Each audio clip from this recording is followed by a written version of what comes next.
सरस्वताचार्य श्री देवनंदी जी महाराज की जय। आज परम पूज्य प्रज्ञा श्रमण सरस्वताचार्य श्री देवनंदी जी महाराज हमको जो इस कोरोना काल के वजह से जो मार्गदर्शन प्राप्त हुआ था वो चल रहा है। और इस कोरोना काल में जहाँ हम न मंदिर जा सक रहे न गुरुओं के पास जा सक रहे, परंतु गुरुदेव आचार्य श्री का हम पर यह महा उपकार हो रहा है कि घर बैठे ही उनके दर्शन, देव दर्शन, अभिषेक, पूजा एवं जो यहाँ पर अभी त्योहार आ रहे हैं वो सभी मनाने का हमें सौभाग्य प्राप्त हो रहा है।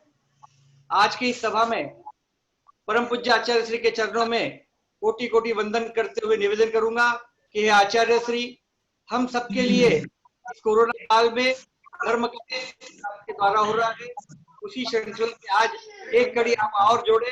नमोस्तु गुरुदेव, नमोस्तु गुरुदेव, नमोस्तु गुरुदेव। आइए सभी उपस्थित हो जाएं। आप सब लोगों के लिए मैं अपना मंगलमय आशीर्वाद प्रदान करता हूँ।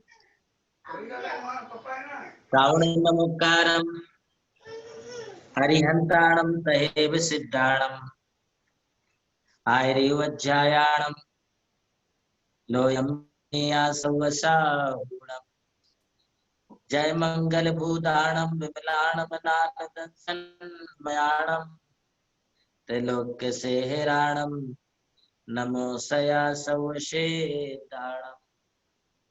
सर्वप्रथम इस युग के अंतिम शासन नायक भगवान महावीर स्वामी एवं उनकी आराध्य आचार्य आर्ष परंपरा के कट्टर समर्थक परम पूज्य गणाधिपति गणधराचार्य गुरुवर कुंतु सागर जी महाराज के श्री चरणों में अपना नमोस्तु निवेदित करते हुए आप सब लोगों के जीवन को मंगलमय बनाने के लिए आज का यह उद्बोधन, जैसा कि आप कल सुन रहे थे, हम अपने जीवन में अभय पाने के लिए दूसरे को भी हम निर्भय बनाएं। यदि हम खुद सुख और शांति के साथ जीना चाहते हैं तो हम अपने जीवन में यह संकल्प लें कि हम किसी दूसरे का दिल नहीं दुखाएंगे, किसी दूसरे को कष्ट नहीं देंगे। यदि आप दूसरे को सुखी रखोगे तो आप खुद सुखी बन पाओगे। यदि आप दूसरे के लिए खुशियां दोगे तो आप खुद भी खुशियों से भर जाओगे। यदि आप दूसरे के लिए निर्भयता दोगे तो आप भी स्वयं निर्भय बन सकोगे, आपको भी अभय प्राप्त होगा।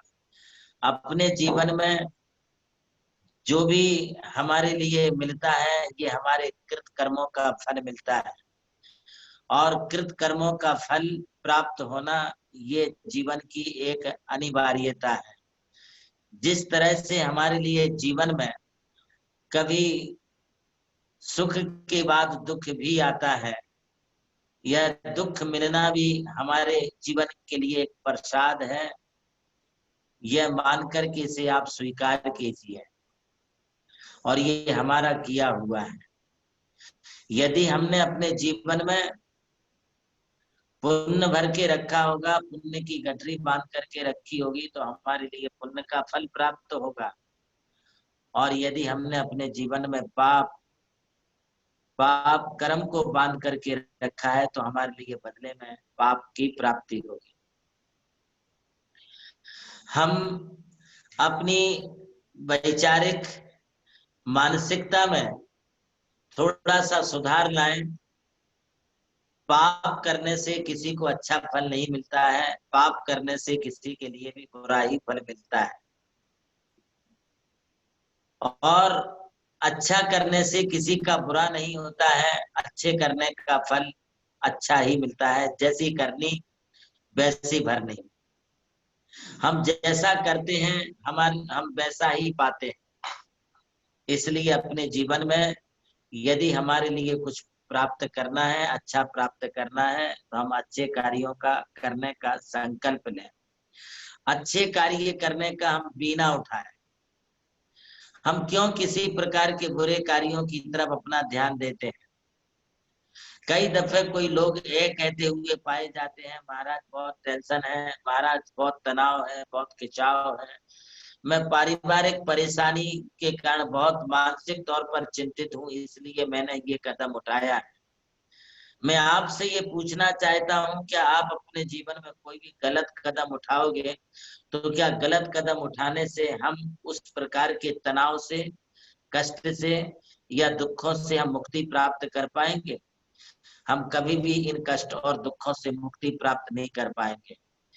यदि हमारे लिए कभी किसी प्रकार का टेंशन आता है, कभी कोई तनाव आता है, कभी हमारे लिए कोई खिंचाव आता है, कोई मानसिक परेशानी होती है, पारिवारिक परेशानी होती है, कोई आर्थिक परेशानी होती है, कोई शारीरिक परेशानी होती है, ऐसे स्थिति में यदि हम डिप्रेशन में जाते हैं, तनाव में जाते हैं, अथवा हम किसी प्रकार का गलत डिसीजन लेकर के इस कष्ट से घबरा करके सुसाइड करने का विचार करते हैं, आत्महत्या करने का विचार करते हैं, मैं समझता हूं कि जीवन का सबसे बड़ा अभिशाप यही है।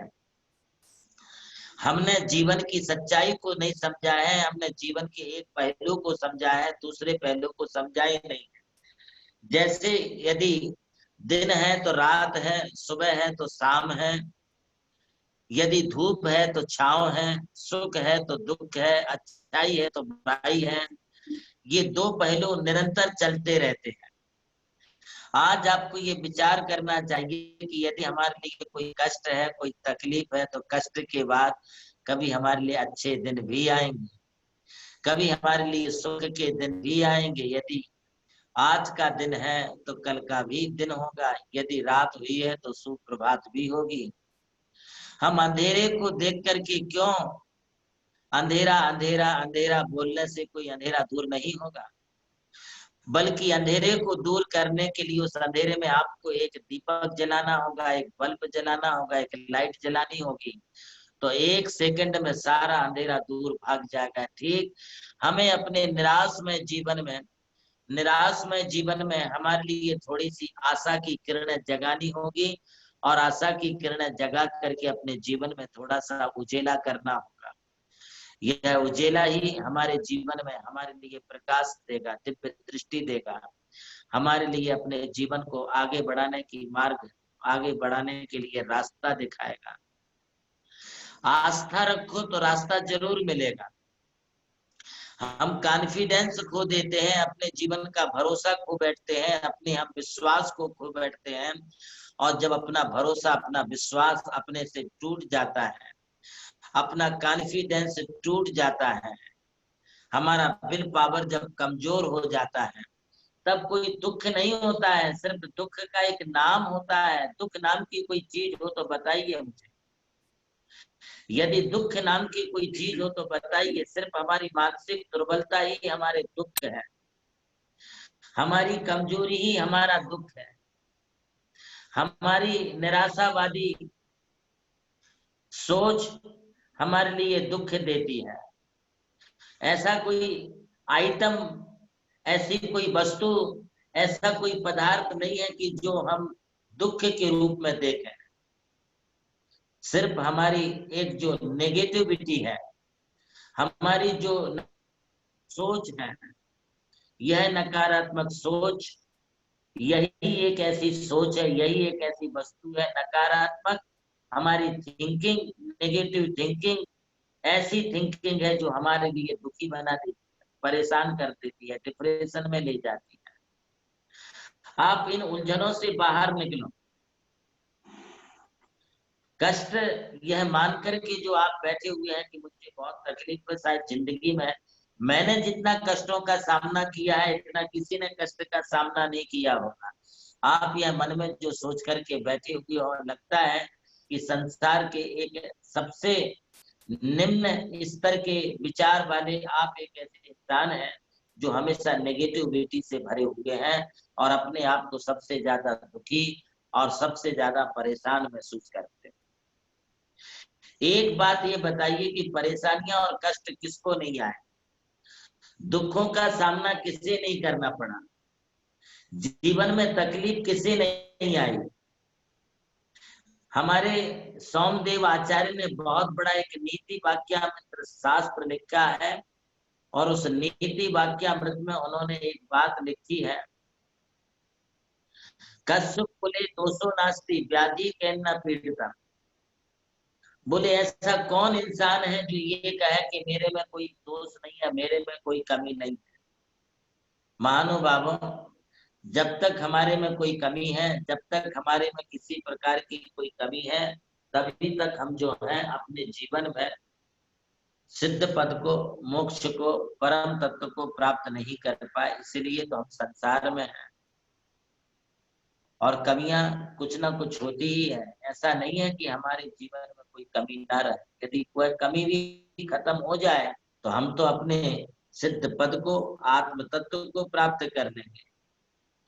व्याधि कहना पीड़िता, ऐसा कौन इंसान है जो ये कहे कि मुझे तो कभी किसी प्रकार की कोई व्याधि ही नहीं होती है, मैं तो कभी बीमारी नहीं पड़ता हूँ, मुझे तो कभी एक टैबलेट खाने की भी जरूरत नहीं पड़ी है, आज तक मैंने डॉक्टर के दरवाजे पर ही मैं नहीं गया हूँ। महानुभावों, हमें ओवर कॉन्फिडेंस में भी नहीं आना चाहिए, तो डिप्रेशन में भी नहीं जाना चाहिए। यदि किसी बात में हम ओवर कॉन्फिडेंस में जाते हैं तो ये हमारे लिए अति साहस नहीं, दुस्साहस वाली बात होती है, और कभी कभी हम जो है डिप्रेशन में चले जाते हैं कि अब हमारा क्या होगा, कौन क्या करेगा।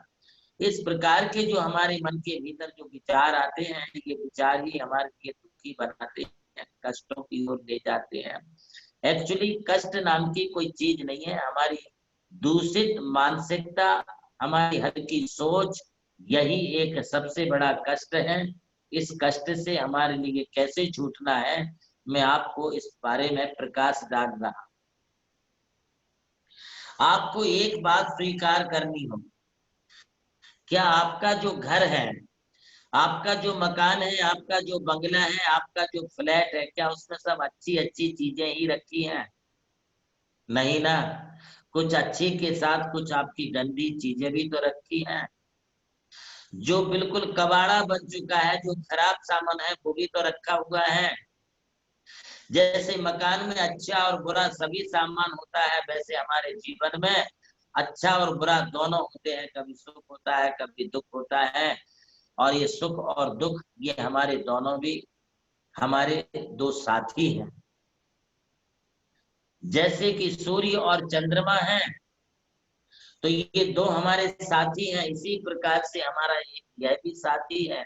और यह साथी, हम अपने सुख को ही अपना साथी ना समझें, दुख को भी हम अपना साथी समझें। और जिस दिन अपने दुखों को अपना मित्र समझ लेंगे, दुखों को अपना साथी समझ लेंगे, समझ लो कि उस दिन से तुम्हारे दुख तुम्हारे से दूर हो जाएंगे, दुख तुमसे विदाई लेकर के चले जाएंगे। इसलिए कहते हैं कि दुख में सुमरन सब करें, सुख में करे ना कोई, सुख में सुमरन जो करे तो दुख काहे को। हम इंसानों की, हम मनुष्यों की, मानव जाति की एक बहुत बड़ी थिंकिंग है कि जब उन्हें दुख होता है तभी वे प्रभु का नाम लेते हैं, तभी वे भगवान का नाम लेते हैं। जब कोई संकट की घड़ी आने की होती है, जब तुम्हारे कुंडली में कोई ग्रह मान तुम्हारे लिए बुरा बताता है, जब कोई ज्योतिषी तुम्हारे लिए कहता है कि तुम्हारे फलाने ग्रह कमजोर हो चुके हैं, अब तुम्हारे लिए ऐसी मुसीबत और ऐसे कष्ट आने वाले हैं, तुम जब किसी से ये बात जान लेते हो, तब फिर उनसे यह पूछते हो कि भाई अब हमारे लिए कौन सी पूजा पाठ करनी चाहिए, कौन सा जाप करना चाहिए, कौन सी स्तुति बोलना चाहिए, कौन सा मंत्र करना चाहिए। आप उसके बाद यह बात आप सोचते हो, और सोचने के बाद जो है फिर आप पूजा अनुष्ठान आदि करते हो। दुख में सुमरन सब करें, दुख में सुमरन करने की आपकी परिपाटी बन गई है। मतलब आप भी यही चाहते हो कि मेरा जीवन दुखी बना रहे, तो मैं कुछ भगवान का नाम लूं। यदि सुख ही सुख रहेगा तो कोई भगवान का नाम नहीं लेगा। आज मुझे ऐसा लगता है कि ये 4 महीने में आप लोगों ने जितना धर्म किया है, जितना जाप किया है, जितनी दीपक जलाए हैं, जितनी पूजा की है, जितना आपने मंत्र जपा है शायद पूरी जिंदगी में इतना आपने मंत्र नहीं जपा होगा जितना आपने अभी भक्तामर बोला है, जितने आपने अभी तक विधान किए हैं 4 महीने में, एक दिन भी आपका ऐसा खाली नहीं गया जिस दिन आपको धर्म की याद ना आई हो। क्यों? क्योंकि इस कोरोना ने सिर्फ रोना ही नहीं सिखाया है, कोरोना ने हमारे लिए धर्म करना सिखा दिया। इसलिए कष्ट मिलना भी कभी कभी हमारे लिए जीवन में अभिशाप नहीं, कष्ट मिलना हमारे लिए एक प्रकार का वरदान हो जाता है, और ये वरदान तुम्हारे लिए मिला है। आज इस कोरोना ने जो बिछड़े हुए परिवार थे, अलग अलग परिवार में लोग थे, कहीं कहीं बच्चा हमारा कहीं जॉब कर रहा है, माँ बाप कहीं और जगह है, हमारी भाभियां कहीं और जगह है, हमारा पूरा परिवार आज एक जगह आ चुका है। ये कोरोना का बहुत बड़ा प्रसाद है। कोरोना ने सबको एक साथ ला करके खड़ा कर दिया है, नहीं तो हम कभी किसी से मिलते नहीं थे। आज इस कोरोना ने ऑनलाइन तुम्हारे लिए मंदिर से मिला दिया है, ऑनलाइन तुम्हारे लिए भगवान से मिला दिया है। कोरोना ने ऑनलाइन तुम्हारे लिए तुम्हारे गुरु से मिलाप करा दिया है, वरना तुम 4-4 6-6 महीना जो है गुरु के दर्शन नहीं करते। आज रोज तुम्हारे लिए दर्शन हो रहे हैं। ये कोरोना का सबसे बड़ा आशीर्वाद है। इसलिए आप कभी कभी भगवान से सुख की बजाय कभी दुख भी मांग लिया करो, किंतु दुख कोई नहीं मांगता है। एक दफे ब्रह्मा जी जो है ऐसे ही प्रवचन के लिए उपस्थित हुए, और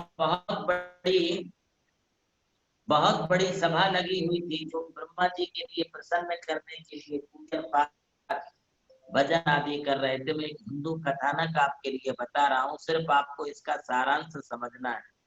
कहानी कोई सी भी हो, रतन कहीं से भी मिले उसको उठा लेना चाहिए। तो इस सारे लोग घबराए हुए ब्रह्मा जी की स्तुति करते, भक्ति करते, उनकी पूजा पाठ करते हैं। वहां पर ब्रह्मा जी प्रकट हो, और ब्रह्मा जी प्रकट हो गए तो ब्रह्मा जी ने कहा, बोलो भाई किसको क्या चाहिए, बोलिए। तब सब लोगों ने अपनी अपनी डिमांड रखी, जिनको जो लगता था वो मांगने के लिए तैयार हो गए।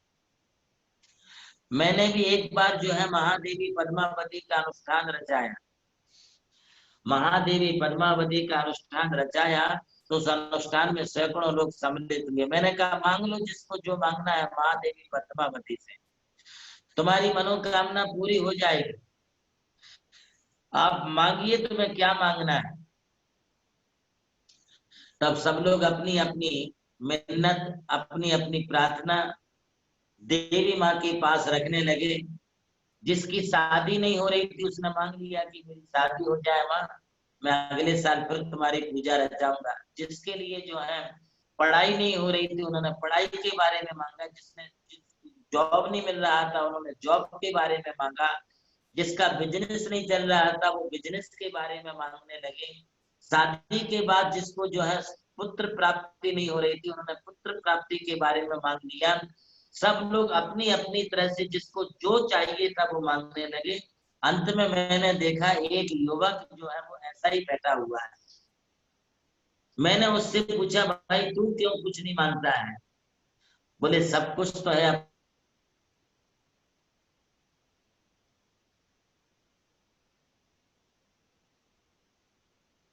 तो मैंने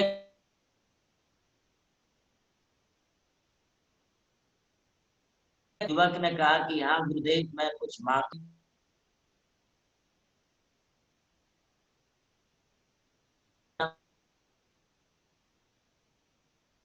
कभी कभी हमारे लिए थोड़ा थोड़ा दुख मिलना चाहिए। मैंने कहा बेटा तू ऐसा क्यों मांग रहा है? सभी लोग सुख मांगते हैं, सभी लोग जो है सुख मांग रहे हैं। किसी ने विवाह मांगा है, किसी ने पुत्र मांगा है, किसी ने बिजनेस मांगा है, किसी ने संपत्ति मांगी है,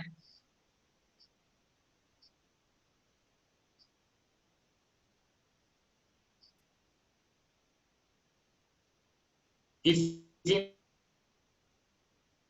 ने घर में प्रेम प्यार मांगा है, तू मांग रहा है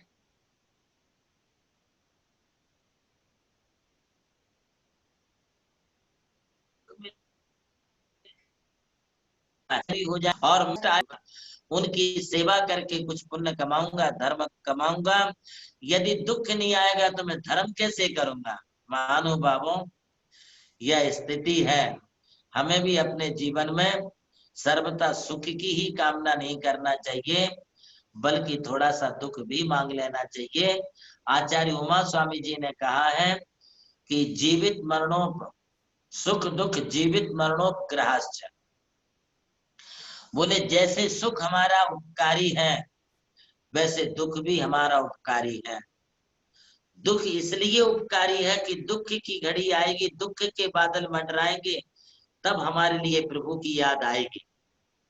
जब तक दुख के बादल नहीं आते, सामने से कोई भय नहीं आता है, सामने से कोई डर नहीं आता है, सामने से कोई कष्ट नहीं आता है, तब तक हम भगवान की जय भी नहीं बोलते हैं।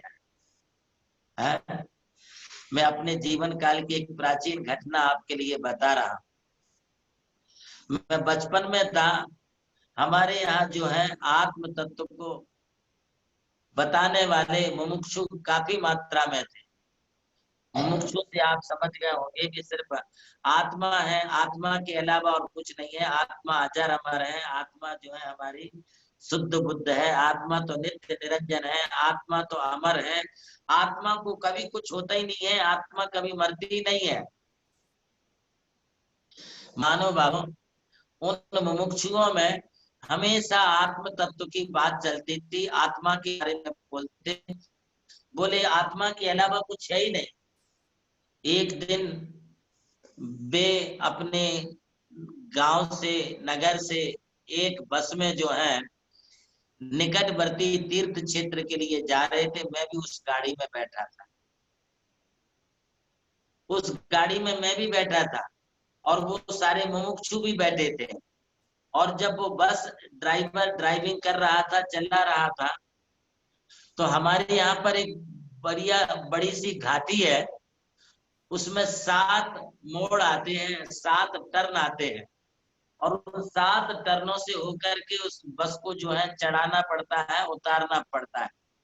यदि कहीं ब्रेक फेल हो जाए या उसका जो है कुछ खराबी आ जाए तो फिर बस वहां बचना बहुत मुश्किल है। अब जैसे ही वो बस वहां से चली तो सब मुमुक्षु लोग अपनी आत्मा की चर्चा करने लगे। आत्मा अजर है, अमर है, कोई किसी का कुछ बिगाड़ नहीं सकता है। जैसे ही वह 7 टर्न वाली घाटी में से वह बस जा रही थी कि उस बस में से जाते समय थोड़ा सा अनबैलेंस हुई और वो बस जो है काफी मतलब हिलने लगी, डुलने लगी। ऐसा लगा कि ये बस अब 1-2 सेकंड में, 5 सेकंड में ये पलट जाएगी। और अकस्मात उन लोगों के मुख से निकल गया, भगवान बचाओ। अरे मैंने कहा आत्मा तो मरती नहीं है, बचाने के लिए क्या तुम्हारे लिए भगवान की क्या जरूरत है? मानो बाबू, तब उन्होंने कहा कि नहीं, आत्मा अजर अमर शाश्वत होने के उपरांत भी हमारे कर्म हमारे लिए कभी दुख देते हैं, और दुख के दिनों में हमें जो है भगवान की याद आ जाती है। तो हम आपको ये कह रहे हैं कि आप दुख से घबराओ मत। दुख जीवन की मानव की संपत्ति है। रे मानव, दुख से तू क्यों घबराता है? सुख देकर जाने वाले से तू क्यों भय खाता है? ये दुख हमारे जीवन में कुछ सुख दे के जाएगा। ये विपत्ति कुछ हमारे लिए अच्छा संकेत देने आई है, और वह विपत्ति हमारे लिए कोई अच्छी राह दिखा करके जाएगी। भूले भटके मानव के लिए कष्ट ही एक ऐसा है कि सही राह पर ले जाता है। यदि आदमी की परीक्षा ना हो, यदि बच्चों की एग्जाम ना हो, तो बताइए पढ़ने का कष्ट कौन करेगा? विद्या का अभ्यास कौन करेगा? यदि बिजनेसमैन के लिए व्यापार की तकलीफ ना हो, तो वह बिजनेस में सफलता कैसे प्राप्त करेगा? हर व्यक्ति के पीछे कुछ ना कुछ संकट लगे रहते हैं। बस इन्हीं संकटों से बचने के लिए, जैसा कि कल मैंने आपको कहा था कि सहनशीलता का मंत्र अपनाओ। ये सहनशीलता तुम्हारे लिए तुम्हारे कष्ट से, तुम्हारे झगड़े से, तुम्हारे विवाद से, तुम्हारी कलह से तुम्हारे लिए जो है मुक्ति दिला देगी। एक दफे एक सामंत परिवार की, अच्छे खाते पीते परिवार की, बड़े घराने की एक बहू आई और बोले गुरुदेव मैं बहुत तंग आ गई हूँ, इस परिवार में आने के पश्चात मैंने कोई सुख की किरण नहीं देखी है। जब देखो तब मुझे मेरी सासू, जेठ लोग, मेरी देवरानियां मुझे कुछ ना कुछ जो है वो ताने मारती रहती हैं। मैं इससे बहुत परेशान हो गई। मैंने कहा भाई ताली कोई एक हाथ से नहीं बजती है, तू भी तो कुछ ना कुछ बोलती होगी। हाँ बोले मुझे भी तो कुछ ना कुछ बोलना ही पड़ता है, मैं अकेली कब तक सुनती रहूंगी, तो मैं भी गुस्से में आ जाती हूँ, मैं भी कुछ बोल देती हूँ। मैंने कहा बस यहीं से बात बिगड़ती है। ये एक हाथ से ताली नहीं बजती, दोनों तरफ से बजती है। अकेली चूड़ी कभी नहीं आवाज करती है, जब दो चूड़ियां एक साथ होंगी तो वो खन खन आवाज करेगा। अकेला बर्तन कभी आवाज नहीं करेगा, जब चार बर्तन होंगे इधर उधर रखे जाएंगे तभी वो आवाज करेंगे। मैंने कहा एक काम कर, सब लोग बोलते हैं तू भी बोलती है तभी झगड़ा होता है ना।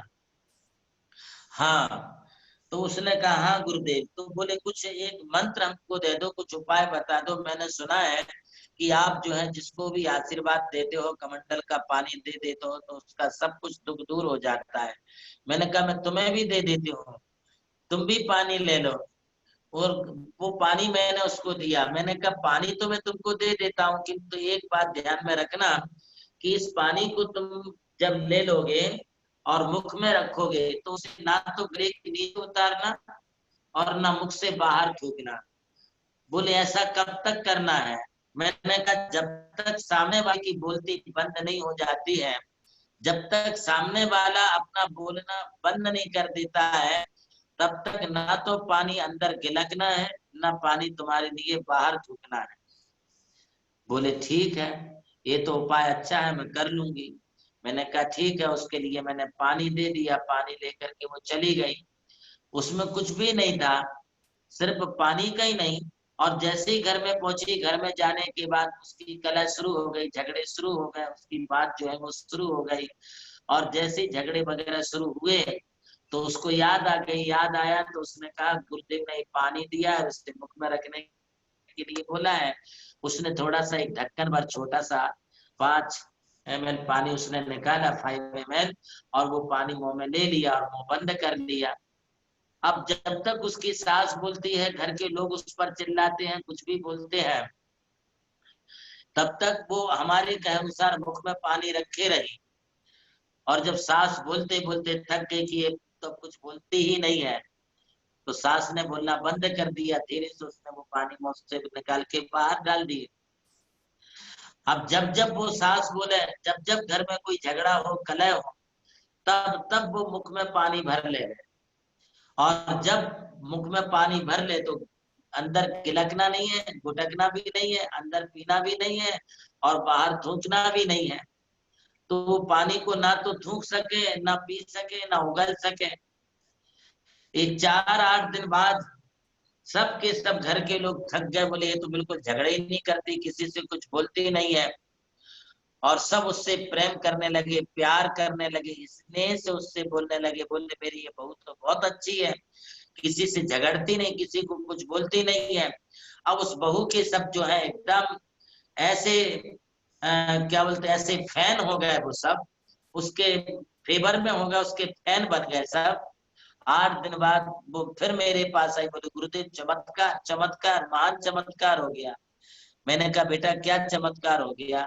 बोले आपने जो पानी दिया था, उस पानी से हमारा इतना चमत्कार हुआ कि घर के सारे झगड़े बंद हो गए। मैंने कहा मैंने कोई पानी में कोई जादू मंत्र नहीं मारा था, ये जादू मंत्र नहीं था, कुछ भी नहीं था। ये तो सिर्फ तुम्हारे लिए एक सिखवन थी, एक शिक्षा थी, तुम्हारे लिए एक उपदेश था, एक प्रेरणा थी झगड़े को समाप्त करने के लिए। और जब तुमने मुख में पानी रखा तो तुम्हारा मौन हो गया, क्योंकि पानी रखने के बाद तुम बोल ही नहीं सकते हो। और जब बोलोगे नहीं तो झगड़ा अपने आप समाप्त हो जाएगा। इसलिए कहते हैं मौनेन कलहो नास्ति, नास्ति जब तो पातिकम दुर्भिक्षम कृषितो नास्ति, तस्मात् मौनम सर्वार्थ साधना। देखिए कष्ट आते हैं, किंतु कष्ट को, लड़ाई को, झगड़े को उसने कैसे सहन कर लिया। थोड़ा सा सहन कर लिया, घर का वातावरण सारा जो है हमारा ठीक हो गया। तो हमने आपके लिए एक छोटा सा उदाहरण, छोटा सा दृष्टांत दे करके आपको झगड़े से बचने की बात बताई है। कल आपको कहा था कि 6 अक्षर का जो षडाक्षरी मंत्र है सहनशीलता, इस सहनशीलता को आप अपनाओ, तुम्हारे कष्ट तुम्हारे दूर हो जाएंगे, तुम्हारे लिए बहुत अच्छा लगेगा। इसी प्रकार से जब सहनशीलता बढ़ेगी तब तुम धर्म ध्यान कर सकोगे, सहनशीलता बढ़ेगी तब तुम कुछ मंत्र आदि का जाप कर सकोगे, भगवान की स्तुति कर सकोगे। सहनशीलता को बढ़ाओगे तब तुम्हारा दिल तुम्हारे काम में भी लगेगा, तुम्हारे लिए अच्छा लगेगा।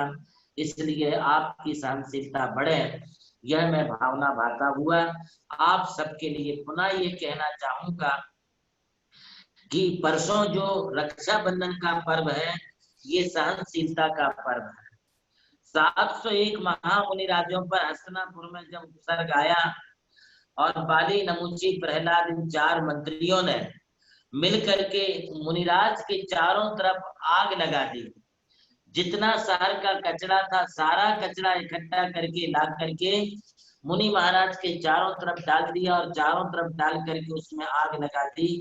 आग लगाने के पीछे कोई कारण था, वह कारण था मुनि महाराज के प्रति के दुर्भाव थे। ये मुनिराज किसी को कष्ट नहीं देते हैं, किसी को तकलीफ नहीं देते हैं। मुनि एक ऐसे साधक होते हैं जो कष्ट सह करके दूसरे के लिए सिर्फ सुख पहुंचाने का कार्य करते हैं, किंतु फिर भी किसी के मन में इनके प्रति यदि दुर्भाव आ जाए तो इसके लिए कोई इलाज नहीं है, दुनिया में इसके लिए कोई भी औषधि नहीं है। दुर्जनों के लिए अपनी दुर्जनता कहीं ना कहीं वो किसी ना किसी रूप में दिखा देते हैं, किंतु इतना ध्यान रखो यदि दुर्जन व्यक्ति अपनी दुर्जनता को दिखाता है तो सज्जन व्यक्ति अपनी सज्जनता को कभी छोड़ता नहीं है। वे 701 महामुनिराज आग के बीच में बैठे हुए हैं, झुलस रहे हैं। आग उनके लिए झांसी लगती है, धुएं से सारा कंठ रुद्ध हो गया है। कई साधुओं के लिए चक्कर आके गस्ता के नीचे गिर पड़े हैं, उनको जो है बेहोशी हो रही है और ये भयंकर उपसर्ग चल रहा है। इस उपसर्ग को निवारण करने का जो पर्व है उसी के लिए रक्षा पर्व अर्थात रक्षा बंधन का पर्व कहा है। कहानी बहुत बड़ी है, मैं कहानी की ओर आपको ले जाऊं। तत्पूर्व सिर्फ आपको इतना कहना चाहता हूं कि हम कभी भी अपनों के प्रति, आत्मियों के प्रति जो हमारे हैं, हमारे अपने हैं, हमारे स्नेही जन हैं, हमारे मित्र हैं, यदि कभी किसी कारण से तुम्हारे बारे में कुछ यदि वो गलत सोचते हैं, सोचते नहीं है, हम सोचने लगते हैं गलत, किंतु हमें किसी प्रकार की अपनी गलत धारणा नहीं बनाना, किसी के प्रति कोई गलत अपने लिए सोचना नहीं है। बड़े अच्छे विचारों को रख करके, विचार अच्छे बना करके हमें सबके प्रति जो है अच्छी भावना को बनाना है। जैसे मुनि महाराज ने बनाई, स्वयं कष्ट सहे किंतु बदले में किसी को कष्ट नहीं दिया। 701 मुनियों की रक्षा जब हुई तब हमारे जैन समाज की सबसे बड़ी विजय हुई। उस दिन श्रावकों ने, हमारे मुनिराजों की रक्षा हुई है, हमारी संस्कृति की रक्षा हुई है, हमारी श्रवण संस्कृति आज सुरक्षित बनी है। हमारे तीर्थ, हमारे मंदिर, हमारी मूर्तियां, हमारी समाज की बहन बेटियां, हमारे समाज के परिवार यदि सुरक्षित रहेंगे तो हमारा जिंदा रहना सार्थक है। और यदि तुम्हारी आंखों के सामने तुम्हारी समाज, तुम्हारी बहू बेटियां, तुम्हारे भाई यदि कष्ट पा रहे हैं तो हमारा जीना बेकार है, निष्फल है। यदि हमारी आंखों के सामने हमारे मंदिर, हमारी मूर्तियां टूटती हैं, हमारे मंदिरों को खंडित किया जाता है, मंदिरों के लिए तोड़ा जाता है, हमारे तीर्थों को नष्ट भ्रष्ट किया जाता है, तो जो अपनी इन आंखों से देखता है और कानों से इसे टूटता देखता हुआ सुनता है, देखता है, उससे बड़ा और कोई दूसरा पापी नहीं है। यदि हमारे सामने हमारी श्रवण संस्कृति के साधक साधु साध्वियों पर किसी प्रकार का कष्ट आता है और हम मूक दर्शक बन करके यदि देखते रहते हैं तो हमारे लिए जो है हमसे बड़ा और कोई अन्याय नहीं होगा। रक्षाबंधन का पर्व है अन्याय पर विजय पाना। रक्षाबंधन का पर्व है अपनी श्रमण संस्कृति को सुरक्षित रखना। रक्षाबंधन का पर्व है अपने जीवन में अपने धर्म और संस्कृति को सुरक्षित रखना। मैं इस रक्षाबंधन के पर्व के दिन आपको रक्षाबंधन के बारे में बताऊंगा ही बताऊंगा। आज तो सिर्फ मैं आपको ये कहना चाह रहा हूँ, ओनली फॉर एक दिन हमारे बीच में बचा है रक्षाबंधन के लिए, जिसे आप अपनी बहन मानते हो, जिसे आप अपनी बहन बेटी मानते हो, जिसे आप अपनी माँ मानते हो, जिसे आप अपनी भाभी मानते हो, जिसे आप अपना परिवार मानते हो, जिसे आप अपना समाज मानते हो, जिसे आप अपना गुरु मानते हो, जिसे आप अपना मंदिर और धर्म मानते हो, जिसे आप अपना तीर्थ मानते हो, जिसे आप अपना जो है संस्कृति मानते हो। तो तुम्हारे लिए आज से संकल्प को शुरू करना है कि हम अपने मंदिर को, अपने मूर्ति को, अपने समाज को, अपनी बहू बेटियों को हम नहीं मिटने देंगे।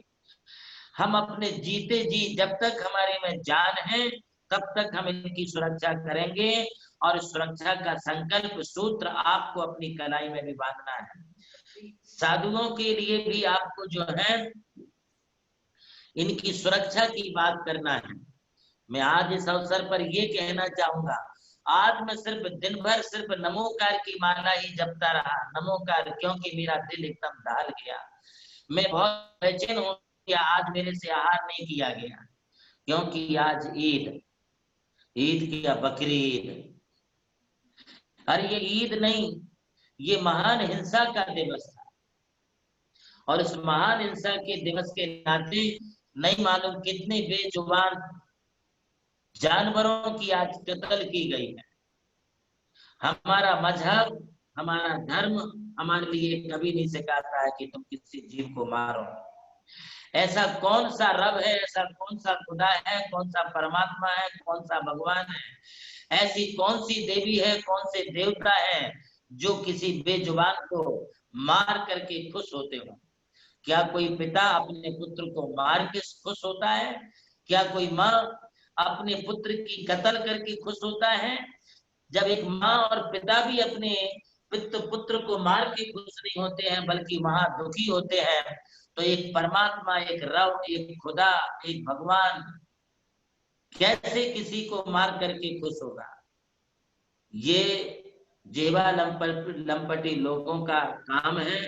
और इस प्रकार से हम सब सोने के पहले, आज आप निद्रा लें, सोए, सोने के पहले सभी लोग एक एक नमोकार महामंत्र की माला फेरें और यह प्रार्थना करें कि सुखी रहे सब जीव जगत के। और आज जिन जीवों के साथ इस प्रकार की घटना हुई है, कत्ल हुई है, उन जीवों के लिए जो है उन्हें शांति मिले, अभय मिले, अगला जन्म उनका अच्छा हो, इस प्रकार की मंगल कामना करें।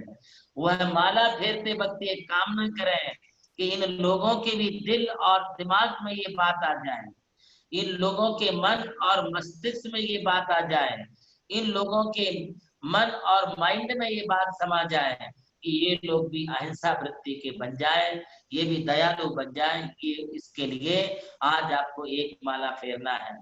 परसों हम सब लोग ठीक 6:30 बजे, ठीक 6:30 बजे अपनी अपनी घरों में रक्षाबंधन के लिए जिसके भाई हैं उन्हें पाते पर बैठा लेंगे, पूरा अभिषेक देखेंगे, भगवान का पंचामृत अभिषेक देखेंगे, शांति धारा सुनेंगे, करेंगे, कराएंगे और निर्वाण लाडू चढ़ाएंगे। और फिर मैं यहाँ पर मंत्र बोलूंगा, आप अपने अपने घरों में स्थित रह करके आप अपने अपने भाइयों की कलाई में, अपनों की कलाई में आप उनके लिए रक्षा का सूत्र बांधेंगे।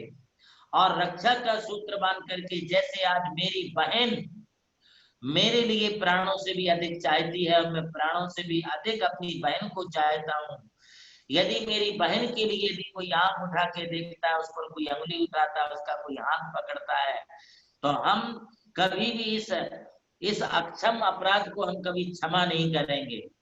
तो फिर यदि समाज में यदि ऐसी कोई घटना होती है तो उन घटनाओं के समक्ष भी हमारे लिए पूरी जोर सोच से अपनी समाज की बहु बेटियों की रक्षा करना है और ये संकल्प अपने लिए लेना है। इसलिए उनकी कलाई, अपनी कलाई पर उनकी हम राखी बांधेंगे, साधुओं की पिंची पर भी अपनी राखी बांधेंगे और ये पिंची पर राखी बांधकर आज से ही आपको संकल्प लेके चलना है। जैसा कि कल आपको बताया था कि जिसके परिवार में जितने लोग हैं उतने श्रीफल चढ़ाएंगे। एक श्रीफल चढ़ाने के लिए सिर्फ 100 रुपए की, 100 रुपीज की राशि रखी है और ये जो राशि यहाँ पर एकत्रित होगी, ये सारी की सारी राशि का जो है विनियोग नारियल, ये सब गौर गरीब लोगों के लिए, जो भी आज कोरोना से त्रस्त हो रहे हैं, जिनके लिए भी कष्ट हो रहा है, उन कष्टशील लोगों में यह राशि, यह जो नारियल है, ये वितरित किए जाएंगे। जैसा कि कल आपको बताया था, उसी श्रृंखला में आज हमारी राजकला इंद्रचंद जी गंगवाल की ओर से, जो कि मुंबई से हैं, डोंबिवली से, उन्होंने परसों के आहार दान के लिए 1500 रुपए की राशि प्रदान की है। एवं श्री संध्या नरेंद्र जी बाकलीवाल हैदराबाद से हैं, उन्होंने 11 नरियल परसों जो है रक्षाबंधन के अवसर पर 11 मुनीश्वरों को 11 नरियल चढ़ाने का संकल्प लिया है।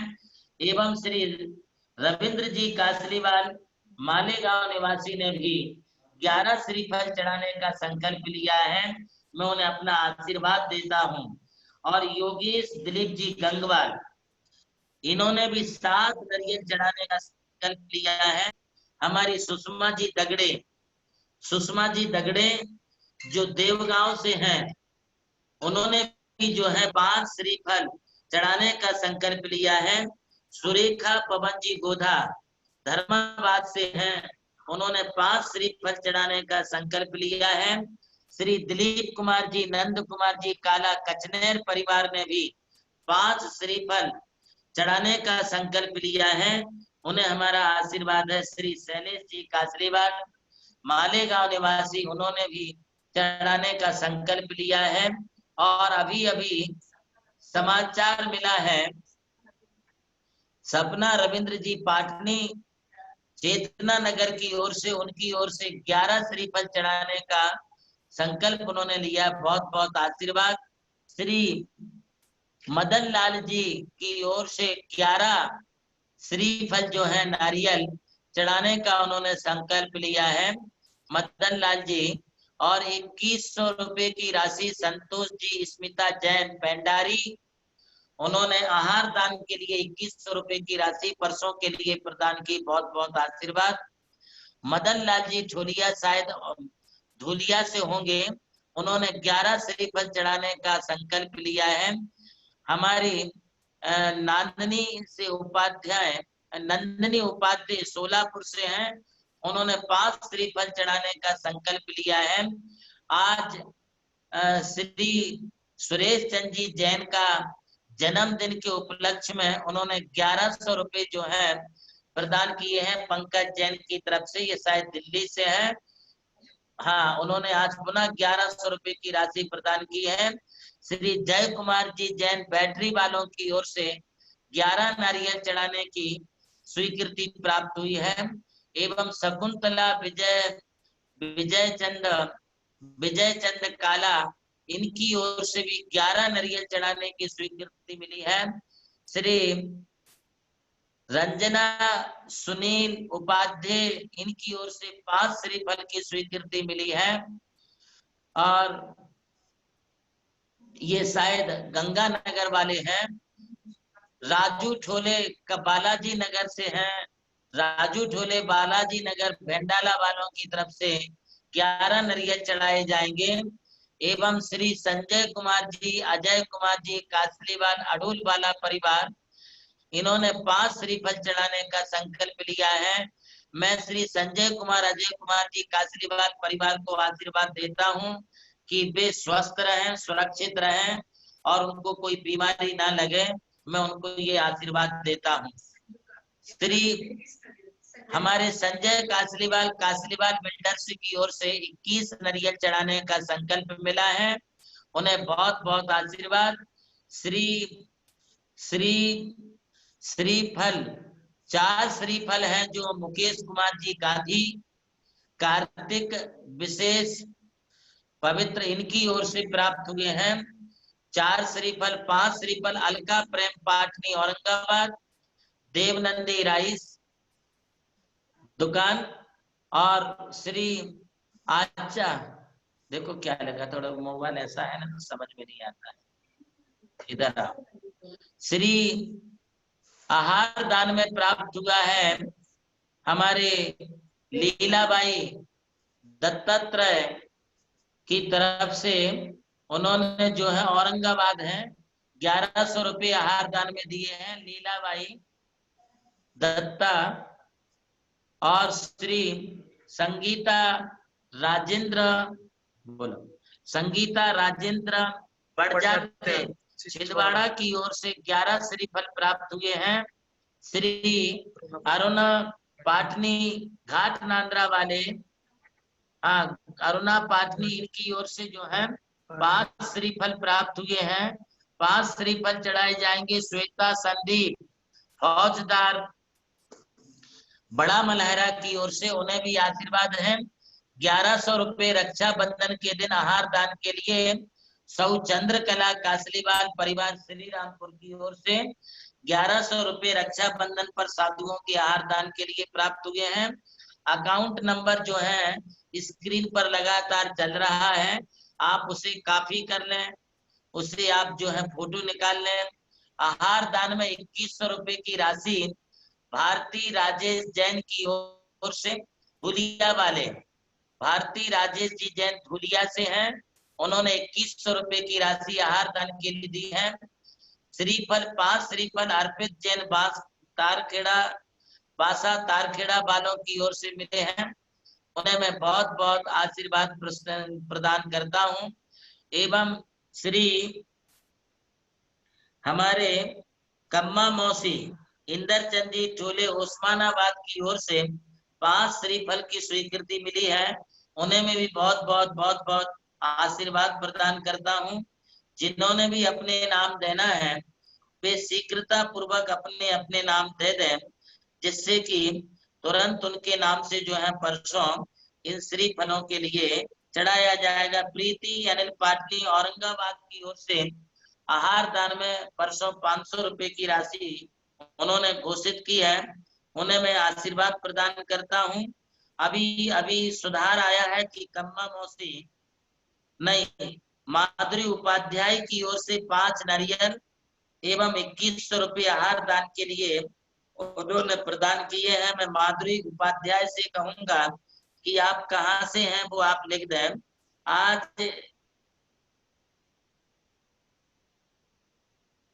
अभी संगीता स्तुति सतीश जैन नागपुर से हैं, इनकी ओर से भी जो है 11 श्रीफल यहाँ पर अर्पित किए जाएंगे। संगीता स्तुति सतीश जी एवं हैदराबाद से रमेश जी काला की ओर से 11 श्रीफल प्रदान किए जाएंगे, चढ़ाए जाएंगे।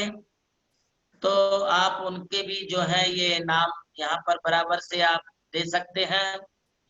मैं आप सबको बता दूं, यह जो कार्यक्रम है ये साल में एक बार ही आता है और एक बार ही होता है। हमारी रेखा बेन साहा बाल किश्वर मुंबई 5 श्रीफल इनकी ओर से चढ़ाए जाएंगे। माधुरी उपाध्याय की ओर से उन्होंने 5 श्रीफल एवं 2100 रुपये आहार दान में दिए हैं। हमारी प्रवीण मृदुला यशी सागर क्या करना चाहते हैं वो आगे अपना सेंटेंस पूरा करें, जिससे कि बात समझ में आएगी। मैं इस अवसर पर श्री 11 श्रीफल सुनीता सुनील कुमार जी पाटनी औरंगाबाद से हैं, उन्होंने 11 श्रीफल जो है प्रदान किए हैं। रक्षाबंधन के त्योहार के उपलक्ष्य में 11 मुनीश्वरों को नारियल चढ़ाने का संकल्प, उन्हें बहुत बहुत बहुत बहुत हमारा आशीर्वाद है। अभी अभी सूचना मिली है पंकज जी पाटनी लासूर से हैं, पंकज पाटनी लासूर, ममता पाटनी, ये आज उन्होंने आहार दान के लिए 500 रुपए दिए हैं। कल उन्होंने श्रीफल चढ़ाने का सौभाग्य पाया था। अभी 1100 रुपये आहार दान में रमेश जी गुणमाला काला, इनकी ओर से है। मैं उनके लिए बहुत बहुत आशीर्वाद देता हूँ। श्री रमेश जी गुणमाला काला, इनकी ओर से गुणमाला जी दिख रही हैं सामने, उनको हमारा बहुत बहुत आशीर्वाद है। आहार दान में कल परसों का आहार दान में अचल कुमार साहू जी सिडको औरंगाबाद की ओर से 5 श्रीफल जो है अर्पित किए जाएंगे। अचल कुमार जी साहू जी सिडको औरंगाबाद की ओर से 5 श्रीफल जो है वो उनके लिए उनके द्वारा चलाए जाएंगे। उनको भी हमारा बहुत बहुत आशीर्वाद है। अभी अभी सूचना मिली है 5 श्रीफल श्री मृदुला प्रवीण जी जैन सागर की ओर से फिर से मिला है श्रीफल दीदी श्री मृदुला जी की ओर से। बहुत बहुत आशीर्वाद दादा प्रवीण जी, बहुत बहुत आशीर्वाद है। और इस तरह से नाम आते रहेंगे। मैं नामों की श्रृंखला को आप यहाँ पर भेजते रहें, या हमारे राकेश जी मैनेजर या वैशाली दीदी के मोबाइल पर आप अपना नाम दे सकते हैं। और अकाउंट नंबर हमारे परम भक्त श्री नीरज जी लीना जी पाटनी घाट नांद्रा वाले चिंतामणि कॉलोनी, इनकी ओर से परसों के आहार दान के लिए 1100 रुपए एवं 5 श्रीफल भी अर्पित किए गए हैं। उन्हें हमारा बहुत बहुत बहुत बहुत आशीर्वाद है। मैं आप सब महानुभावों के लिए परसों होने वाले अभिषेक और शांति धारा के लिए आह्वान करता हूँ कि ऐसा कोई परिवार ना रह जाए जो शांति धारा देखने से वंचित हो। हम सब शांति धारा भी देखेंगे और बहुत अच्छा लाभ प्राप्त करेंगे। इसलिए सभी लोग जो हैं लाड़ू के दिन, रक्षाबंधन के दिन ये सारे कार्यक्रम चलते रहेंगे। और शाम को जो विशेष प्रोग्राम होना है वो रक्षाबंधन का होना है, और सुबह जो होना है वो अभिषेक, शांति धारा एवं आहार दान की क्रिया का विशेष कार्य होगा। और सभी लोग जितना भी अपने जीवन में उस दिन, यदि साधु को लिए आप साक्षात तो नहीं दे सकते हैं, आज मैं बड़े दुख के साथ इस बात को कहना चाहता हूं कि हमारे शिक्षा गुरु आचार्य वर्षरी कनक नंदी जी महाराज के शिष्य अध्यात्म नंदी जी महाराज थोड़े से लोगों की लापरवाही से उन्हें कोविड-19 डिटेक्ट हुआ है। वे जल्दी से जल्दी स्वास्थ्य को प्राप्त करें, ऐसी मैं मंगल भावना व्यक्त करता हूं कि जिससे वो जल्दी से जल्दी स्वस्थ हों। इसलिए मैं कह रहा हूं कि आप लोग साधुओं के पास तो नहीं जा सकते, किंतु साधुओं के लिए आहार दान के लिए आप जो है अपनी राशि डिक्लेयर कर सकते हैं, जो जितना चाहे उतना। हमारे श्री परम भक्त MC जैन औरंगाबाद पत्रकार, उनकी ओर से जो है 11 श्रीफल परसों के दिन चढ़ाए जाएंगे। मैं MC जैन साहब को अपना आशीर्वाद प्रदान करता हूं। आइए प्रश्नोत्तर के लिए जिन्हें जो भी सवाल जवाब करने हैं वे अपने सवाल जवाब करें, मैं उनको आशीर्वाद दूंगा। आइए, जिन्हें हाथ उठाना है वो प्रश्न पूछें। जिनको कोई प्रश्न पूछना है वो अपने मोबाइल के राइट हैंड कॉर्नर में मोर नाम के ऑप्शन पे जाए और अपना हैंड रेज कीजिए। तो चलते हैं अपने अगले प्रश्न की तरफ। शुभम सिंगाई, अपना माइक अनम्यूट करें। बोलिए। महाराज जी नमोस्तु। महाराज जी नमोस्तु। बोलिए। महाराज जी ये कह रहा है कि विष्णु कुमार मुनि को जो ये रक्षा करने के भाव हुए, जो पूर्व कर्म के उदय से हुए कि तुरंत भाव हुए? तुरंत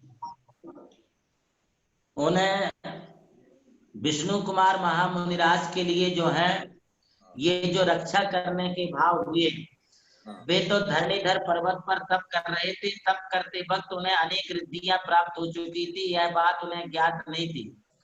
किंतु एक दूसरे पर्वत पर जो है हमारे दूसरे मुनि मती सागर तप कर रहे थे, उन्होंने इस बात को समझ लिया कि हस्तिनापुर में मुनिराज के ऊपर उत्सर्ग हो रहा है, तब उन्होंने अपने क्षुल्लक पुष्पदंत के लिए विष्णु कुमार मुनि महाराज के पास भेजा, और वहां भेजने के बाद जो है उनको कहा कि आपको रिद्धि हो गई है। तब उन्होंने विक्रिया रिद्धि से अपनी शक्ति को पहचाना। फिर वे सीधे हस्तिनापुर गए और हस्तिनापुर जाकर के उन मुनिराजों का उपसर्ग निर्माण किया। ये मुनि का वात्सल्य और मुनि का मुनियों के प्रति होने वाली सहानुभूति, संवेदनशीलता हम विष्णु कुमार महामुनीश्वर से जान सकते हैं। ऐसे महातपस्वी मुनिराज ने रातों रात वहां जाकर के उनका उपसर्ग दूर किया, प्रायश्चित लेकर के तप करके वे मोक्ष भी चले गए। अगला प्रश्न। नमोस्तु महाराज जी। अगला प्रश्न है संतोष जैन। बहुत बहुत आशीर्वाद संतोष जी। हमारे सामने हमें दिखलाई पड़ रहे हैं भारतवर्षीय दिगंबर जैन तीर्थ क्षेत्र कमेटी के महामंत्री, भारतवर्षीय दिगंबर जैन महासभा के कार्याध्यक्ष श्री संतोष जी पेंडारी, नमोकार तीर्थ के उपाध्यक्ष श्री संतोष जी पेंडारी, हमारे ट्रस्टी, अनेक संस्थाओं के पदाधिकारी हैं। पिछले 4 दिनों से ये कोविड-19 से डिटेक्ट होने के कारण हॉस्पिटलाइज हुए। अभी इनको ठीक लग रहा है। मेरा पूरा आशीर्वाद है संतोष भाई साहब, आप जल्दी से जल्दी पूर्ण स्वास्थ्य लाभ करके वापस घर आ जाएंगे। आशीर्वाद है। पूछिए, कुछ पूछना है तो। आशीर्वाद अंदर ही है हॉस्पिटल। अगला प्रश्न में जी। अगला प्रश्न है प्रवीण जैन सागर।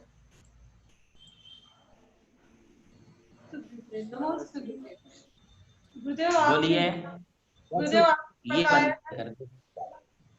नमस्ते गुरुदेव। नंबर चालू कर दो। चालू करना पटकन चालेल। ये बंद कर दो, वहीं बाजू में फोन वाला आईडी ना। नमस्ते गुरुदेव। वहाँ बोलो भाई। आ रही आवाज, बोलिए। गुरुदेव, आपने बताया था कि रक्षाबंधन के दिन महाराज जी का चित्र लगा के उसको खीर खिलाना है, तो अगर नहीं बने तो चित्र लगा सकते हैं?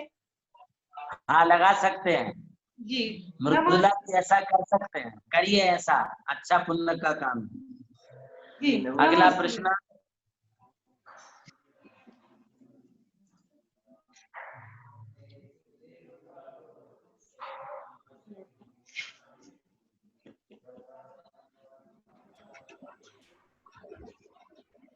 चले, प्रश्न नहीं करना है क्या? महाराज जी आवाज नहीं आ रही। महाराज जी आवाज नहीं आ रही। आ रही आवाज आ रही, बोलिए। महावीर वांगे पंच कल्याण लिखिए इसमें तो 599 रखा गर्भ कल्याण, और जन्म कल्याण 598, और दीक्षा कल्याण 569, और ज्ञान कल्याण 557, और मोक्ष कल्याण 605। तो ये कैसे गलत लिखे हुए हैं?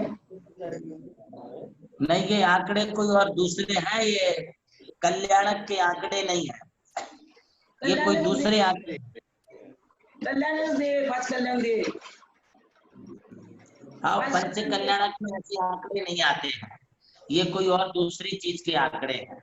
नहीं, वो क्या है, महावीर वांगे पंच कल्याण कोणत्या तिथी झाले ऐसा लिखा है उसमें। आप किताब का पेज नंबर बोलिए, उसे देखने के बाद चर्चा हो सके। नंबर ये जीन सरस्वती है, जीन सरस्वती शास्त्र है प्रशांत सागर जी का। हाँ, तो कौन से तीर्थंकर के कल्याण? महावीर भगवान के तीर्थ कल्याण, पंच कल्याण। महावीर भगवान के, हाँ, महावीर भगवान के पंच कल्याण लिखे है, सुबुल्ले लिखी हुई ऐसे। हाँ ठीक है, वो अंग्रेजी तारीख के अनुसार वैसा निकाला गया है, उसे अलग से आप समझ लीजिएगा। अगला प्रश्न है जी। अगला प्रश्न है रचना उपाध्याय। आशीर्वाद। नमस्ते महाराज जी। अष्टमी और 14 को शास्त्र क्यों नहीं पढ़ना चाहिए? अष्टमी और चतुर्दशी जो है वो पर्व की तिथि है। इस पर्व की तिथि में हम प्रथमानुयोग, चरणानुयोग, द्रव्यानुयोग पढ़ सकते हैं, किंतु जो सिद्धांतिक ग्रंथ है करुणानुयोग संबंधी, उन ग्रंथों को नहीं पढ़ते हैं। बाकी ग्रंथों का अध्ययन अध्यापन कर सकते हैं। जो सिद्धांत शास्त्र हैं उनको जो है वो नहीं पढ़ते, जैसे धवला, जय धवला, महाधवला, सचखंडागम, ये जो क्लिष्ट शास्त्र हैं उसको नहीं पढ़ते, क्योंकि पर्व की तिथियों में पूजा पाठ का अवसर रहता है। इसलिए पूजा पाठ विशेष रूप से करिए और स्वाध्याय उस दिन थोड़ा कम करिए। जी महाराज जी, 1 मिनट में कुछ घोषणा करना चाहता हूँ। जो बच्चे जरूर यहाँ करिए। मस्ती की पाठशाला के लिए आए हैं, उनका आज का प्रोग्राम हमारे जैनम जूम चैनल 2 पे होगा, तो आप उस पे ज्वाइन कर लीजिए। ओके जी महाराज जी, अगला प्रश्न है सोनल दगड़े से।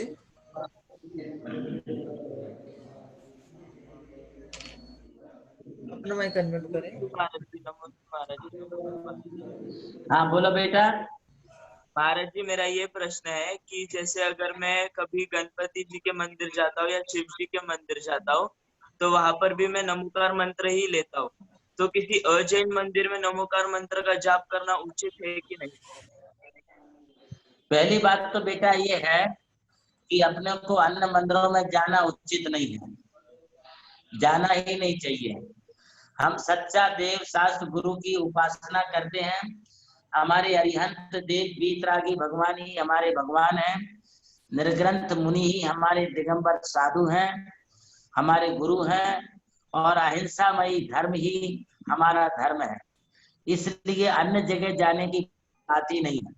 यदि कभी किसी दोस्त के साथ, फ्रेंड के साथ या देखने के उद्देश्य से गए हो तो वहां देखे, सी बट नॉट टच। आग को देखने से कोई जलेगा नहीं, विष को देखने से कोई मरेगा नहीं, किंतु आग को हाथ लगाएंगे तो हम जलेंगे, विष खाएंगे तो मरेंगे। इसी प्रकार से मिथ्यात को हमने भजना नहीं, मिथ्यात को हमने लेना नहीं, मिथ्यात को हमने मानना नहीं। मिथ्यात से हम दूर रहें और अपने धर्म पर विश्वास करें। यदि कभी किसी कण से जाने का मौका आया तो आप नमोकार मंत्र जपते रहें, उसमें कोई दोष नहीं है। गुरुदेव, चले आज की प्रश्नोत्तर को यहीं पर विराम दें, और आपको इसी पर आरती मस्ती की पाठशाला यहाँ शुरू होना है, अगली इसमें शुरू होते हैं जी, दूसरे चैनल पे शुरू होगा, तो जो बच्चे हाँ तो फिर एक आध दो प्रश्न और ले सकते हैं, कोई हाँ बात जी ठीक है। हमारा 9 बजे दूसरा कार्यक्रम है, तो 1-2 प्रश्न हम ओके। पूछेंगे। जी अगला जरूर प्रश्न, पूछिए। अगला प्रश्न है सुमेर चंद जैन शाहगर से। जी आप बोलिए सुमन भैया, अनम्यूट करो मोबाइल। अपना फोन वहां से अनम्यूट करिए। बोलिए। सुमेर चंद जी, अपना फोन वहां से अनम्यूट कीजिए। जी उनको शायद समझ में आ रहा है। जी अपना फोन अनम्यूट करें, ऊपर आपके जो है अनम्यूट का, हाँ कोई पास में नहीं क्या, रज्जू भैया वगैरह कोई? तो ठीक है, हम चलते हैं अगले प्रश्न की ओर। पंकज जैन। हाँ आवाज नहीं आ रही। हाँ नमस्ते महाराज जी। अगला प्रश्न पंकज जी जैन दिल्ली। हाँ नमस्ते महाराज जी। बोलिए। मेरा एक प्रश्न था, तो मैं रात को जैसे आपने बताया था कि उत्तर दिशा में माला करके आप बैठिए, सोएंगे उसका उत्तर मिलेगा। तो मेरा प्रश्न था कि जयमाला का अर्थ क्या होता है? तो मुझे उत्तर जो मिला कि भाई जन्म से जिसने छुटकारा पाया, संसार तप से छुटकारा पाया, और ये 8 द्रव्यों से जिनने छुटकारा पा लिया उसको जयमाला बोलते हैं। क्या ये सही है? हाँ ठीक है। जयमाला का मतलब है जिनके संपूर्ण गुणों का वर्णन, जिसकी पूजा की जा रही है उस पूज्य आराध्य महापुरुष के गुणों का वर्णन जिसमें किया जाए वो जयमाला है। दूसरी बात यह है कि जयमाला करने का लाभ ये है कि उन्होंने जय विजय अर्थात मोक्ष लक्ष्मी को प्राप्त कर लिया है, सतपथ को प्राप्त कर लिया है। इसी प्रकार हमें भी यह जयमाला के प्रभाव से हमें भी जीवन में जयमाला अर्थात जय विजय लक्ष्मी रिद्धि सिद्धि आदि की प्राप्ति हो, इसलिए इस जय माला को किया जाता है। जी अगला प्रश्न दाऊ जी से। ये किसका है? बोलिए दाऊ।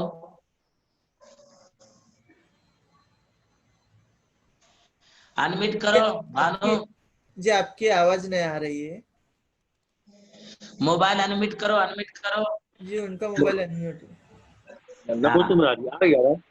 हाँ बोलिए आशीर्वाद। हम ये बोल रहे थे कि सीता जी तो अभी 16वें स्वर्ग में है, तो क्या जे अब अयोध्या में जो 5 तारीख का जो राम मंदिर निर्माण का भूमि पूजन होना है, तो क्या वो उनके लिए कोई माने ऐसा कोई अवध ज्ञान से वो जान लेंगे क्या सीता जी के हमारी अयोध्या में ये प्रोग्राम हो रहा? देखिए ऐसा है दाऊ, जो जीव अपने इस पर्याय से छूट गया है, उस इस पर्याय से छूटने के कारण जो है अब वो पुनः इस पर्याय संबंधी उनको कोई संबंध नहीं है।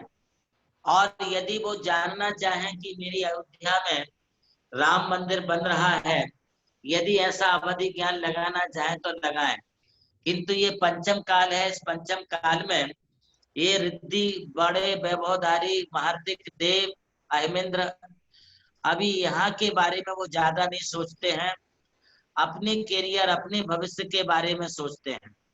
इसलिए यदि सीता वहां पर है स्वर्ग में, 16वें स्वर्ग में अच्युतेंद्र है, और वहां से वो अपना अवधि ज्ञान लगा करके जान भी सकती है, किंतु जानने के बाद वो करेंगे कुछ नहीं, आएंगे नहीं, और उसमें कोई वो सम्मिलित भी नहीं होंगे। वहां पर तो राम का भी मंदिर बन रहा है, लक्ष्मण जी का भी बन रहा है, हनुमान का भी बन रहा है, भरत का भी बन रहा है। उसमें जो डिटेल्स में दिया है सभी प्रकार के मंदिर वहां पर जो है वो बनाए जा रहे हैं अयोध्या में। जी अगला प्रश्न। और किसी का कोई प्रश्न है? प्रसन्न कुमार जैन। नमस्ते महाराज जी। हाँ बेटा आशीर्वाद। महाराज जी मेरा प्रश्न ये है कि जब अभिषेक होता है तो जो अभिषेक करते हैं वो अपन को गंधोदक देते हैं, तो हम हाथ में लेते हैं और लगाते समय वो गंधोदक अपने हाथ से धोखे से जाता है, तो इसमें अपन को कौन सी कर्म का बंध होता है? देखिए बेटा ऐसा है, गंधोदक वगैरह बड़ी सावधानी से लेना चाहिए, और गंधोदक लेकर के हम कहते हैं कि निर्मलम निर्मलीकरणम पवित्रम पाप नाशनम जिन गंधोदकम बंदे अष्ट कर्म विनाशनम। इस जिन गंधोदक के प्रभाव से जो है हमारे 8 कर्मों के नाश होने का प्रसंग आता है, अर्थात हमारे लिए शुभ कर्म शुभ आश्रय होता है। अब रही बात अलग, जैसे गंधोदक बचने के बाद हम पानी इसमें पेड़ों में सरा देते हैं, विसर्जन कर देते हैं, अथवा किसी एक आधा मिट्टी के गड्ढे में डालते हैं, तो वह सोचता जाता है, तो जहां ये गंधोदक गिरता है वो जमीन भी पवित्र हो जाती है। जिन पेड़ों पर गिरता है, जिन पेड़ों में डालते हैं, वे पेड़ भी पवित्र हो जाते हैं। गंधोदक हमने जो लिया है वो कोई गिराने के उद्देश्य से नहीं लिया है, लगाने के उद्देश्य से लिया है, इसलिए हमें लगाने का पुण्य मिलेगा, गिराने का पुण्य नहीं मिलेगा। हमारी भावना उस गंधोदक की अभिनय करने के नहीं है, विनय करने के हैं। फिर भी आप सावधानी रखें कि गंधोदक इधर उधर ना गिरे। जितनी विनय रखेंगे उतना अच्छा है।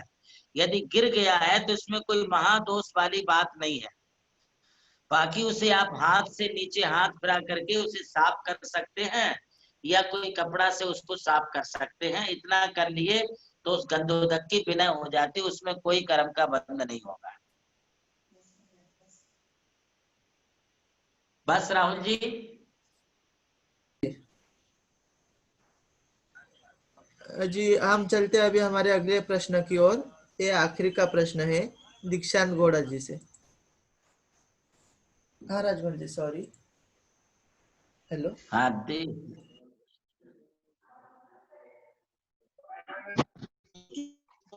बोलिए गोधा जी।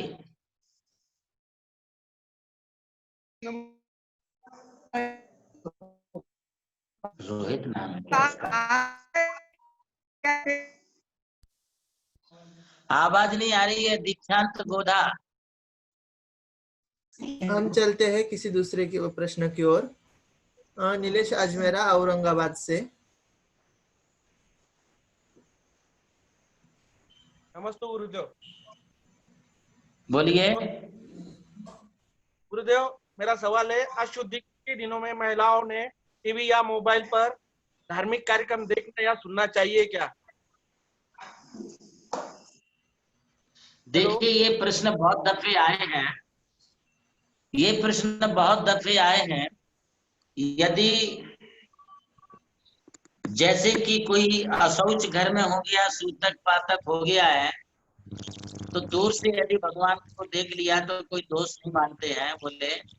इसी प्रकार से टीवी आदि पर यदि ये कोई चित्र दिख जाते हैं तो उसमें कोई बहुत दोष वाली बात नहीं है, किंतु हम जानबूझ करके जो है उनको ना देखें तो बहुत अच्छा है। नहीं देखना चाहिए और ना उनके सामने बैठना चाहिए।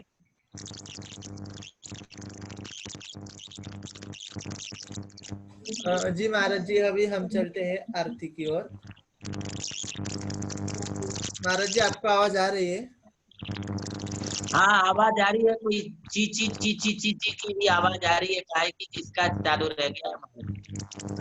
हाँ जी महाराज जी, हो गई क्लियर। हमारे पूना से श्री चंद्र प्रकाश जी अजमेरा हैं। उन्होंने परसों रक्षाबंधन के महामुनीश्वरों की पूजा में 5 श्रीफल अर्पित करने का संकल्प लिया है। उन्हें हमारा बहुत बहुत आशीर्वाद है। अकाउंट नंबर इस पर आपको दिखाया जा रहा है, वो अकाउंट नंबर की आप कॉपी कर लें और उसी अकाउंट में, उस ट्रस्ट में आप ये अपना पेमेंट डाल सकते हैं। स्क्रीनशॉट निकाल लीजिए, सभी स्क्रीनशॉट निकाल लीजिए।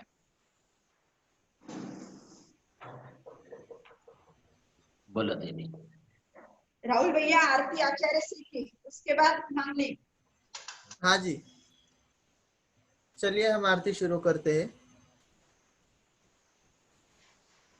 जय बोलो परम पूज्य आचार्य गुरु और प्रज्ञाश्रमण श्री देवनंदी जी महाराज की जय। जय गुरुवर भक्त पुकारे, आरती मंगल गावे, करके आरती देवनंदी जी मोहति मिलन शिखावे। गुरुवर के चरणों में नमन, ऋषिवर के चरणों में नमन, यतिवर के चरणों में नमन, सूर्यवर के चरणों में नमन।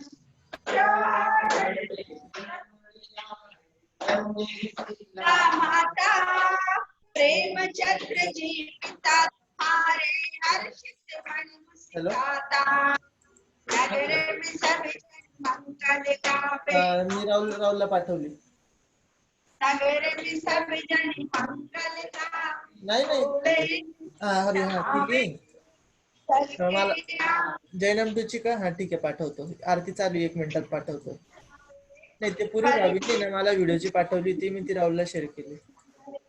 हाँ जी, 1 मिनिट फक्त, आरती चालू आहे, स्पॉट करतोय मी। सूर्यवर के चरणों में नमन, सूरज सारे तेज आप, नाम गुलाम बड़े भाग, पीता बचपन आई जवानी, दर से मन अछूताया।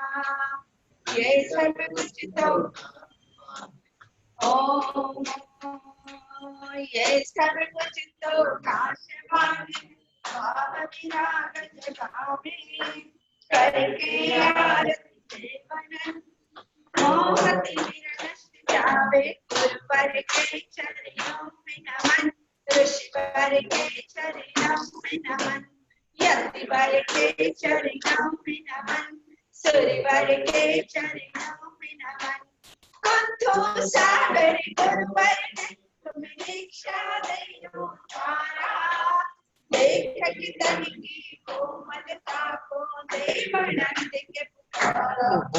गुरुवर चढ़ गए गुरुवर चारित्र रथ पर चढ़ गए गुरुवर, मुक्ति बाटन चारे।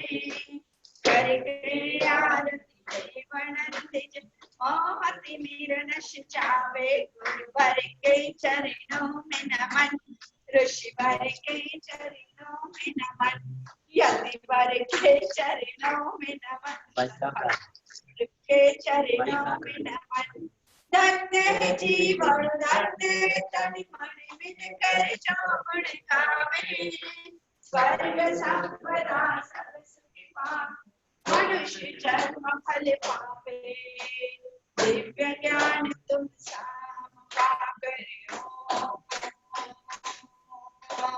दिव्य ज्ञान तुम साम का लोक शिखर पा जावे करके आरती गुरुवर के चरणों में नमन ऋषिवर के चरणों पाठवली बघा तुम्हाला ऋषिवर के चरणों में नमन ऋषिवर के चरणों में नमन ज्ञान योगी शमनं प्रदानं श्री ध्यान योगी जगदीनम् आनंद रूपं सुखभाजनं च तमदेव नन्दिं प्रणमामि नित्यं तमदेव नन्दिं प्रणमामि नित्यं। जबल परम पूज्य आचार्य गुरु प्रज्ञाश्रमण श्री देवनंदी जी महाराज तुमच्या रेग्युलर नंबर पाठवली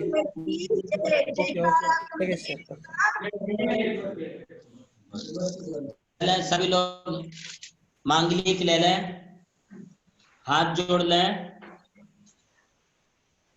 और मंत्र सुनिए। श्री जनमुक्तितो नत्वा त्रिलोकालाधिकारकम् जैन रक्षामहं भक्षे देहिनां देहरक्षकम्।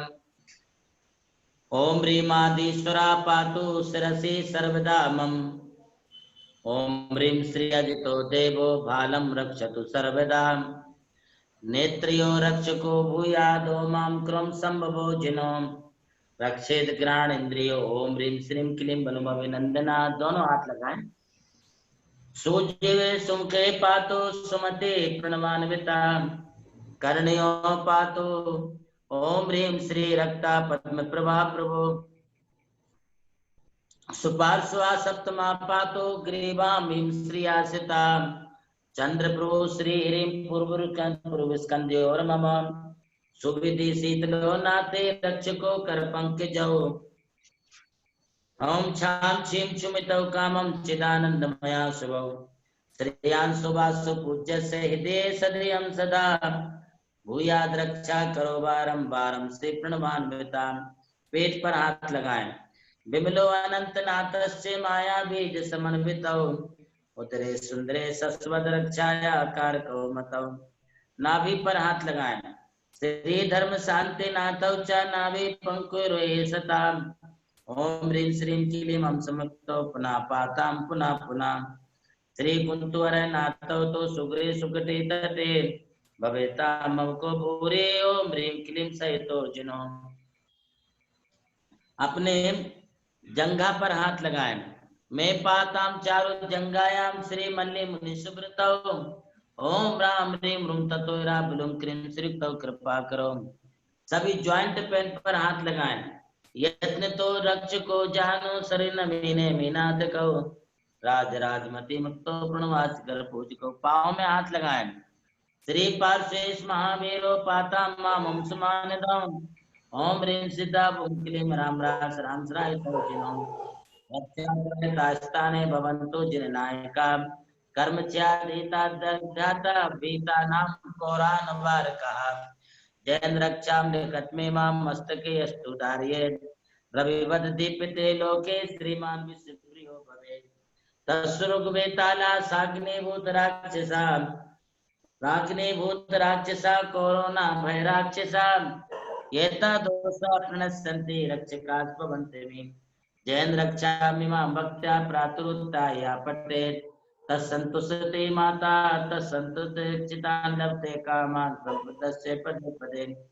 श्रावणे शुक्लाष्टम्यां प्रारब्धस्तोत्रमुत्तमम् अभिषेकं जिनेन्द्राणां कुर्यात् दिव्यशास्त्रकम्। ब्रह्मचर्य विधातव्यम् एकभुक्तं तथैव च सुचिता शुभ्रवस्त्रं क्रयण शोभनम नरो वापि नारे शुद्ध भावयुतोऽपि सन् दिनं दिनं तथा कुर्यात् जाप्तुं सर्वार्थ सिद्धे एकायां तु विदातव्यम् उद्यापनं महत्तमं पूजा विधि समायुक्तं कर्तव्यं सज्जने जने ओम राम नमो हरिहंताणम ओम ह्रीं नमो सिद्धाणम ओम ह्रूं नमो आयर्याणम ओम ह्रौं नमो वज्जाणम ओम नमो लोहे सवसावणम मम सर्व रोगोपद्रव शांतिम कुरु कुरु हुम फट। सभी को हमारा आशीर्वाद, सभी सुरक्षित स्वस्थ रहे, सभी को बहुत बहुत बहुत बहुत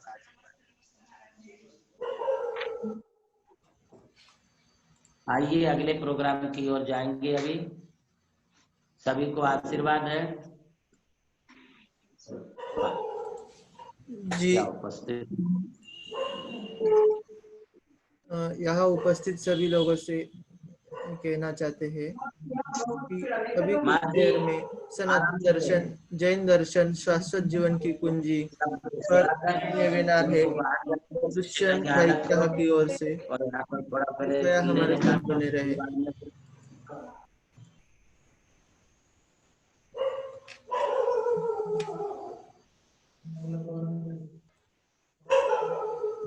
तुम्हारा चल रहा है ना, बोले ना तुम्हारा चल रहा है इसलिए नहीं है 9 बजे।